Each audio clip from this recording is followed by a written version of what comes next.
رد فعل ناري من الكابتن محمود الخطيب بعد قرار حبس مرتضى منصور رئيس الزمالك شهر مع الشغل والنفاذ.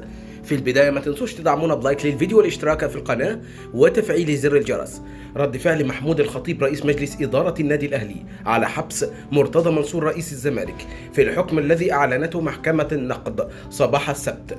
وأعلنت نيابة النقد تأييد حبس مرتضى منصور شهرا بتهمة سب وقذف الكابتن محمود الخطيب رئيس الأهلي. وأقدت محكمة النقد رفض الطعن المقدم من قبل مرتضى منصور وتأييد حكم حبسه شهرا مع الشغل والنفاذ بتهمة سب وقذف الكابتن محمود الخطيب. وجاء أول رد فعل من محمود الخطيب على حبس مرتضى منصور، وقال مصدر مقرب من الكابتن محمود الخطيب رئيس مجلس إدارة النادي الأهلي إن الكابتن محمود الخطيب يعتبر حكم حبس مرتضى منصور انتصارا للعدالة المصرية ولدولة سيادة القانون، ويجب عدم التهاون مع المعتدين.